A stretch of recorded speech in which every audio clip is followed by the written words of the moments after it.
सत्संग में नींद आ जाती है। सत्संग का प्रोग्राम खत्म हो चुका था। सिर्फ वहां नाम की बख्शिश वाली संगत ही रुकी हुई थी।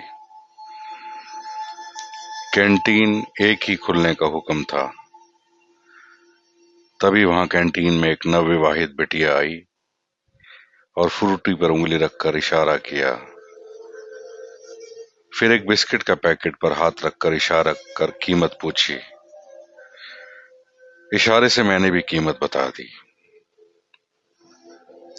उसने दूर खड़े अपने पति को ताली बजाकर बुलाना चाहा, पर वो असफल रही। मुस्कुराकर उसने मेरी ओर देखा और उसकी मुस्कान और असफलता,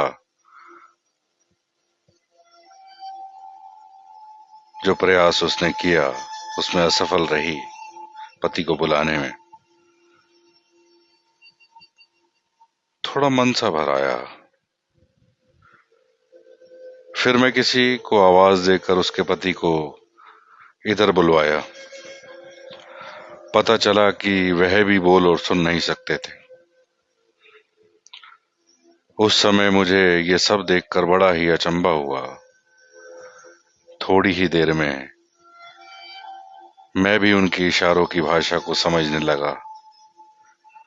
फिर लड़की ने पेपर पर लिख कर पूछा कि आज सत्संग सुना था आपने? सदगुरु कितना अच्छा समझा रहे थे।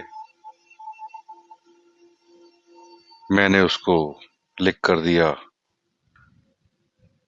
कि मैंने पूरा नहीं सुना, सिर्फ 20 मिनट का सत्संग सुन चुका। फिर उसने लिखकर पूछा क्यों? मैंने शर्म से लिखकर जवाब दिया कि नींद आ जाती है। अभी यह बात लिख ही रहा था कि एकदम से दिमाग कौंध गया कि मैंने लिखकर पूछा कि आप दोनों तो बोल और सुन ही नहीं सकते, फिर आप दोनों ने सत्संग कैसे सुना? उन दोनों ने एक दूसरे की तरफ मुस्कुराते हुए देखा। फिर पेपर पर लिखा कि लिप रीडिंग, यानी होठों को हिलने से जो शब्द समझ लेते हैं। ओहो मेरे सदगुरु, मेरे बदन के सारे रोंगटे खड़े हो गए। और आप विश्वास करना, ये कहानी सुनाते हुए भी मेरे रोंगटे खड़े हो गए हैं। हे सच्चा पातशाह, मुझ जैसे नाशुक्रे को सारे अंग सही सलामत बख्शे हैं और सत्संग में नींद आ जाती है। और ये दोनों लगभग 50 मिनट का सत्संग बिना ध्यान भटकाए, बिना पल के झपकाए, सिर्फ आपके होठों को ही देखते रहे। और इसका अर्थ लगाकर सत्संग समझ जाते हैं। मेरे मन को कई जोर से चाबुक मार रहा था। कोई जोर से चाबुक मार रहा था। न जाने कितने हजारों चाबुक मेरे मन पर उस समय पड़े। सिर्फ उन दो प्यारी सी रूहों को देखता रह गया, जो बिना एक भी लफ्ज बोले ही इतनी बड़ी सीख देकर चले गए और आपस में नोक झोंक करते हुए वो मेरी आंखों से धीरे से ओझल हो गए हैं। बड़ी कृपा है मालिक की हम जीवों पर।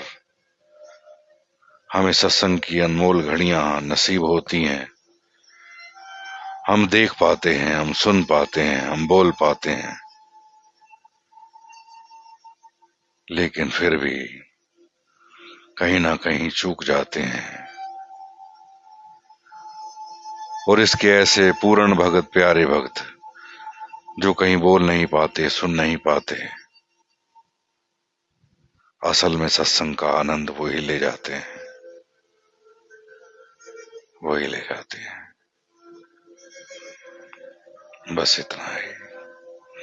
और ये कोई कहानी नहीं है, ये सच्ची घटना है।